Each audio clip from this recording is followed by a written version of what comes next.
My name is Betty, and at the start of last year, I enjoyed eating fancy meals a little too much. Because of that, I gained 6 kilos. Now, at 44, I'm on a diet to get ready for the holiday season. My plan is simple: lose the weight now so I can enjoy holiday treats without worrying later. Sounds like a smart idea, right? With all the delicious food from Christmas to New Year's, it's always a challenge. I might even treat myself to some Valentine's chocolate. Just thinking about it makes my mouth water. It looks like, just like every year, I might end up gaining a few extra pounds. Today, I want to share a winter story from when I was 24. After dating for years, I was getting ready to be engaged to my boyfriend, Adam. It was time for him to meet my parents, a serious step that meant wedding talks were near. My parents liked Adam, which made things easier when discussing our future. But something unexpected happened when my older sister, Linda, who is 4 years older than me, came home from work. Right away, I noticed that she was strangely interested in Adam. Sisters can understand each other without words, and it didn't take me long to see that Linda had fallen for him at first sight. At first, I thought it was just a silly crush that would pass. But when she met him, she blushed a lot and held onto his hand for too long. Her dreamy looks didn't go unnoticed by me. Even though it felt wrong for her to act this way toward my fiancé, I told myself it was just a harmless crush and that she wouldn't actually do anything about it. But things got worse after Adam left. Right after taking a shower, with only a towel wrapped around her, Linda came to me and told me to break off my engagement. She accused Adam of being a womanizer and said I deserved someone better. But when I asked for proof, she had none. She was only going by her woman's intuition. The funny thing was, Linda had never even been in a relationship before. I found it hard to take my sister's feelings seriously. After knowing Adam for so many years, I trusted him completely. I knew he was a good man, so I focused on our relationship instead of the drama my sister was creating. I didn't give much thought to her warnings and just shrugged it off with a casual, "Yeah, I'll be careful." After that conversation, Adam started visiting our house more often. He wanted to build a strong relationship with my family, which I thought was really sweet. My parents already liked him, so I hoped this would make things even better. I imagined a happy and peaceful future with him. But things started getting awkward because of my sister's behavior. According to Adam, whenever I wasn't around, she acted way too friendly with him. She would grab his arm, stand too close, and even ask him strange questions like, "Don't you think Betty is a little immature?" She even asked for his phone number and once fell in a way that exposed her underwear. Luckily, Adam found her behavior more funny than attractive, which was a relief. If he had been the type of man to encourage this, it would have been a real problem. But my sister seemed to believe she still had a chance with him. Since she was my sister, Adam couldn't just reject her harshly without making things awkward in the family. Every time they met, she would sweetly call out to him, trying to win him over. It wasn't just because she liked him at first sight. She also knew he worked for a well-known company and thought he was the perfect catch for a stable future. "He's reliable, has a handsome face, and is such a good man," she would say, completely smitten with him. Despite all this, my parents never said a word about her inappropriate behavior. Their silence didn't surprise me. They had always been passive when it came to my sister's actions. She had never been very responsible. For example, if she was asked to heat side dishes, she would accidentally use a plastic container that would melt in the microwave. She wasn't good at studies or sports either. She often skipped swimming lessons, making excuses about her foot hurting, feeling sick, or having skin problems. It was the same with household chores. She never really did them well. She wasn't particularly beautiful either. But somehow, she always managed to create drama and attract attention, just like she was doing now with Adam. As the eldest daughter, my sister had always been treated differently by our parents. They never scolded her or corrected her mistakes. Instead, they quietly expected me to support her from the background. I was always told to let my sister shine while I stayed in the background, which felt unfair. It seemed like my parents thought she wasn't as capable as me and felt sorry for her. Because of that, they spoiled her even more. I, on the other hand, was always responsible and quick to handle things on my own. Maybe for them, Helping someone who already did well wasn't as exciting, so they focused more on my sister's needs. Over time, I got used to being treated this way, even when they downplayed my abilities in front of others. But as I grew older, I started to understand the value of my hard work, especially in school. I no longer wanted to accept this family pattern. If I had continued to follow their expectations, I might have ended up doubting myself. When I started standing up for my achievements, my sister felt like I wasn't supporting her anymore. This created a small gap between us, but not a major fight. We could still talk normally, and I often gave her advice on different things. Our family had its own way of doing things. My parents were overprotective of my sister, and sometimes she felt jealous of me. But despite everything, I still thought of us as a normal family. That balance, however, was shaken when Adam didn't return my sister's feelings. Her frustration reached its peak the night before my wedding. She told our parents, "I can't accept that my younger sister is getting married before me." My parents tried to comfort her, saying, "Don't worry, you'll find a good husband too, Linda." But even with their reassurance, she was stuck on the idea that the older sister should marry first and that I was rushing into marriage too soon. "But the wedding is tomorrow." "What are you saying, Mom? Don't you care about me? I'm going to look like the sad older sister who got left behind," she cried. That night, I overheard a heated conversation between her and my parents from the hallway. Was it really necessary for her to marry before me? If I had waited for her, I would have lost precious years of my life. Her reaction felt too dramatic to me. I thought she would calm down after letting out her frustration. But instead, she made a shocking demand. "Mom and Dad will not attend the wedding tomorrow. So please, just accept that, Betty." I was shocked. My parents had actually agreed not to come to my wedding just to please my sister. It felt like they were following some strange rule where my sister had all the power. This wasn't just about spoiling her. It was something much worse. "Fine, I'll accept it. Let her have a wedding that no one in her family acknowledges," my sister finally said, but it was clear she didn't want me to marry Adam. She probably had feelings for him herself. The reality hit me. I was about to have a wedding without my parents, all because of my sister's jealousy. The night before, I barely slept, not because I was excited, but because I was filled with worry. I kept thinking about the awful conversation with my sister and parents. I couldn't forget the satisfied look on her face when she found out they wouldn't be coming. On the wedding day, I had to go through the painful task of explaining everything to Adam and his parents. "I'm sorry, but my sister is against this marriage, so my family won't be coming," I told them. Saying those words broke my heart. Adam's parents were stunned.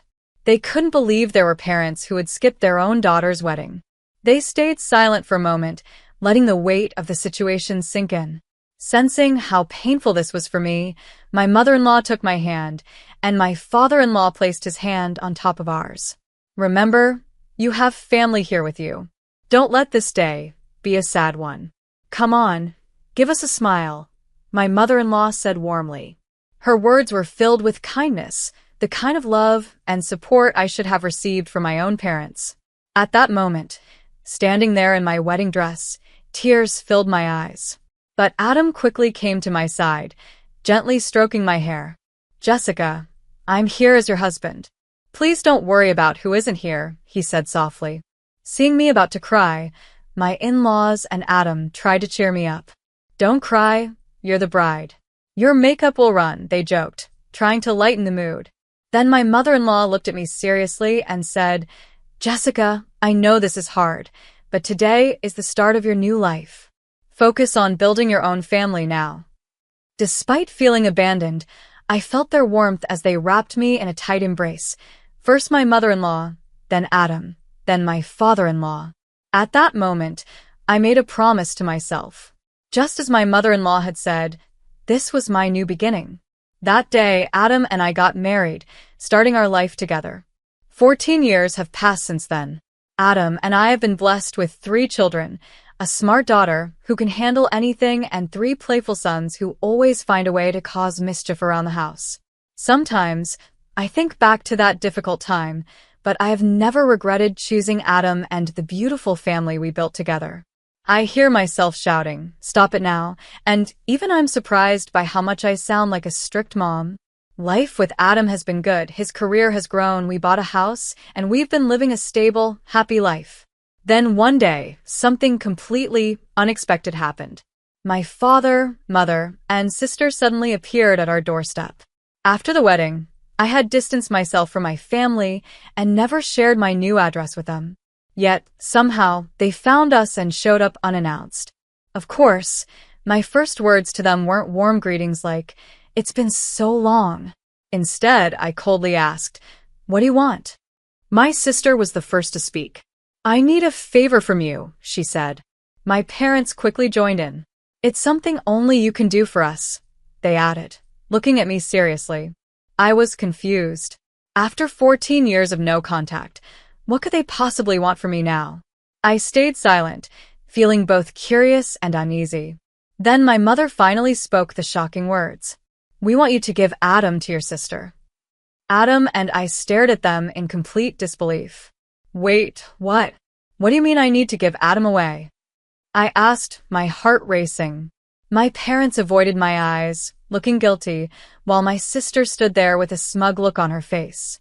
Despite being 40, still single, and now unemployed after her company shut down, she seemed completely unfazed by her situation. "It's tough," my father sighed. "We're worried about your sister's future. She's single and out of work. Your sister's. You should understand and help her." Inside, I was screaming, "No way," but I stayed quiet, wanting to hear what else they had to say. Then my father spoke again, and each word made me angrier. "She has always liked Adam, and she's still alone because of that. You've had your time with him, haven't you? Can't you let your sister have him for the rest of her life?" "What are you even saying?" I snapped, completely shocked. Adam was just as stunned, struggling to find words. My parents kept pleading, while my sister stood there, confident, as if she truly believed she would get what she wanted. Given how my parents had always spoiled her, it wasn't surprising that she thought this ridiculous demand would actually work. As I stood there, too stunned to speak, Adam pulled me aside and whispered, "This might actually be our chance to end all of this. Remember that joke you made when you were drunk? It's like it's happening for real." Feeling a strange sense of boldness, we turned back to my family. "Do you really love Adam that much?" I asked, looking directly at my sister. I looked at my sister and asked directly, "Do you really love Adam that much?" She was caught off guard by my question. She stammered, clearly shocked, before finally answering, "Yes, I've loved him all this time." "That's a long time to love someone who's married to someone else," I said, watching her closely. Her response was filled with emotion. "It's been so painful watching you three together. It should have been me." Adam and I struggled to keep a straight face. Her words were intense, almost as if she had convinced herself that she and Adam were meant to be. I decided to play along. "If you love him that much, I'll step aside," I said dramatically. Everyone gasped, especially my parents. "Really? But don't you love Adam too?"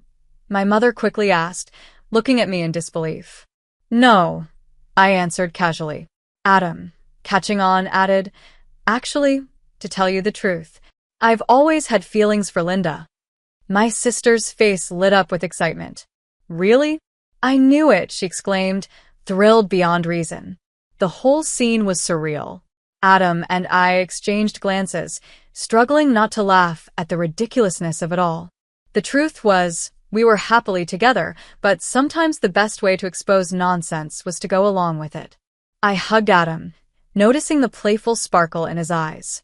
"I've been waiting for this moment," he said, his voice shaking with suppressed laughter.